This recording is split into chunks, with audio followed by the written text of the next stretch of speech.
Stephen இந்தியாவின் 7வது சுதந்திர தின விழாவை முன்னிட்டு இங்கு வருகை தந்துள்ள சிறப்பு விருந்தினர் அவர்களுக்கும் இப்பள்ளியின் முதல்வர் அவர்களுக்கும் தாளாளர் அவர்களுக்கும் ஆசிரியர் பெருமக்களுக்கும் மாணவ செல்வங்களுக்கும் சுதந்திர தின வாழ்த்துக்களை தெரிவித்துக் கொள்கிறோம். சும்மா வந்ததல்ல சுதந்திரம். ரத்தம் சிந்தி யுத்தம் நடத்திய தாயகம் காத்திட பல தலைகளை சந்தித்தே பெற்ற சுதந்திரம். அகிம்சைய ஆயுதம் என ஏந்தியே அடிமை முறையை வேண்டிட்ட சுதந்திரம். புதிய மூன்று செய்தியாகத்தில் பிரசவித்ததே நமது சுதந்திரம்.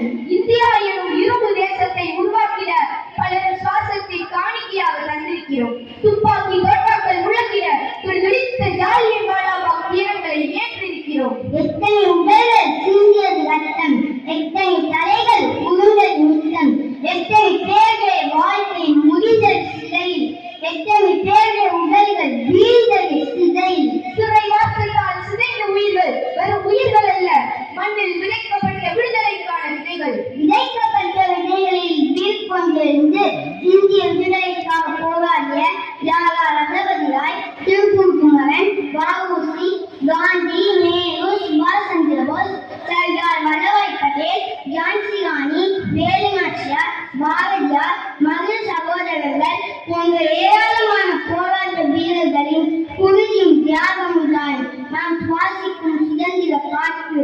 துப்பாக்கிகளை கண்டு அஞ்சாமல் தூயவளாம் பாரத மாதாவின் விடுதலைக்காக துணிவை துணையாக்கி தூக்கு கயிறை துணிச்சலோடு முத்தமிட்ட பகத்சிங்கின் வரிசையில் ஒரு இளைஞன் குதிராம் போஸ். 1889 வங்கத்து மண்ணில் வீரத்தின் விதையாய் பிறந்தவர் குதிராம் போஸ். வங்க பிரிவினையின் போது ஆங்கிலேய அரசுக்கு எதிராக துண்டு பிரசுரங்களை வீசியவர். காவல் நிலையங்கள் மீது வீசப்பட்ட குண்டுகள் முதலில் யாரால் வீசப்படுகின்றன என்று கண்டறிய முடியாத ஆங்கிலேய அரசு 14 வயது சிறுவனான குதிராம் போஸ் தான் என்று அறிந்தபோது அவனை கண்டு மிரண்டது. பிடிபட்ட போதும் கண்ணில் பயமில்லை, முதலில் புன்னகை. நீதிமன்றம் தூக்கு தண்டனை விதித்த போது என்னை தூக்கிவிடலாம், ஆனால் எனது சிந்தனைகளை தூக்கிவிட முடியாது என்றான். ஆகஸ்ட் 11, 1908 அன்று தூக்கு கயிறு கழுத்தில் விழுந்தது.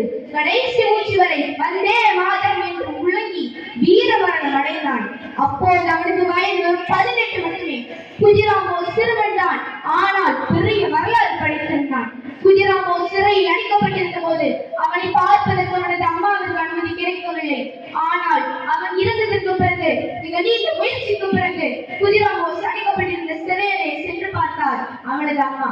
அந்த சிறையின் சுவற்றில் குதிராம் போஸ் ஒரு கவிதை எழுதி வைத்திருந்தான். அதனை வாசித்து பார்த்தாள். ஒரு முறை விடை கொடு அம்மா, என் அருமை அம்மா. நான் மீண்டும் பிறப்பேன் சித்தியின் வயிற்றில். பிறந்தது நான்தான் என்பதறிய குழந்தையின் கழுத்தை பார், அதில் தூக்கு கயிற்றின் தழும்பு இருக்கும் என்று எழுதியிருந்தான். தாய்நாட்டின் விடுதலைக்காக சிறு வயதில் கூட உறுதியான போர் முகத்துடன் என் வாழ்வை அர்ப்பணித்துக் கொண்ட குதிராம் போஸ் போன்று தமிழகத்திலும் ஒருவர் இருந்தார். அவர்தான் திருப்பூர் குமரன். 1904 ஈரோடு செஞ்சிமலையில் பிறந்தார் திருப்பூர் குமரன். கைத்தறி நெசவாளி. 19 வயதில் ராமாயி என்ற பெண்ணுடன் திருமணம். 1932 மகாத்மா காந்தியடிகளை சிறையிலே அடைத்தது ஆங்கிலேய அரசு. மேலும் ஊர்வலத்திற்கும் போராட்டத்திற்கும் தடை விதித்தது. அத்தடையை மீறி ஜனவரி 10, 1932 பி.எஸ். சுந்தரம் என்பவரின் தலைமையில் ஊர்வலம் நடந்தது. திருப்பூர் தெருக்கள் அதிர்ந்தன. ஊர்வலத்தின் முன்னால் கையில் மூவர்ண கொடி ஏந்தியபடியே திருப்பூர் குமரன். காவல் நிலையம் அருகில் ஊர்வலம் வந்தபோதே ஆங்கிலேய அரசு தடியடி நடத்தியது. திருப்பூர் குமரனுக்கு மண்ணை பிளந்தது, ரத்தம் கொட்டியது, எலும்பு உடைந்தது, உடல் சரிந்து விழுந்தது. ஆனாலும் கையில் தாங்கிய மூவர்ண கொடி கீழே விழுகவே இல்லை. ஆங்கிலேய போலீசார் போஸ் கால்களால் உடைத்தார்கள், எட்டி உடைத்தார்கள், சிறையில் போனது. ஆனாலும் கையின் பிடி தளரவே இல்லை, கொடி கீழே விழுகவே இல்லை. மறுநாள் திருப்பூர் குமரன் உயிர் பிரிந்தது. உயிரை விட கொடி பெரியது என்று வாழ்ந்து காட்டியவர். அவரை போன்றோர் சிந்திய ரத்தத்தில் விளைந்ததுதான் இன்றைய சுதந்திர காற்று. திருப்பூர் குமரன் மரணம் அடைந்த போது அவரது துணைவியார் ராமாய அம்மாளின் வயது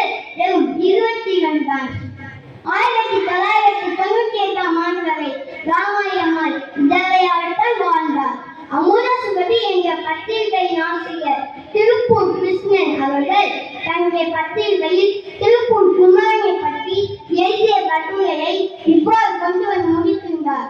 ஆகஸ்ட் 15 அன்று டெல்லி செங்கோட்டையில் கொடியேற்றுவார்கள். தேசிய கொடிக்கு வணக்கம் செலுத்துவதற்காக எல்லோரும் அண்ணாந்து பார்ப்பார்கள். அப்பொழுது தேசிய கொடியிலிருந்து பூக்கள் உதிர்ந்து விழுகும். தேசிய கொடியிலிருந்து கீழே விழுகும் பூக்களை பார்க்கின்ற பொழுது தன் வாழ்நாள் முழுவதிலும் தன் கூந்தலில் பூக்களை சூழவே முடியாத ராமாய் அம்மாளின் கூந்தலில் இருந்து பூக்கள் உதிர்ந்து விழுவதாக தோன்றுகிறது என்று எழுதுகிறார். ராமாய் அம்மாள் போன்ற லட்சக்கணக்கானோரின் கண்ணீரின் தியாகம் தான் நாம் சுவாசிக்கும் சுதந்திரம் என்பதை நினைவில் வைத்துக் கொள்வோம். சுதந்திர தினத்தை போற்றுவோம். மீண்டும் ஒருமுறை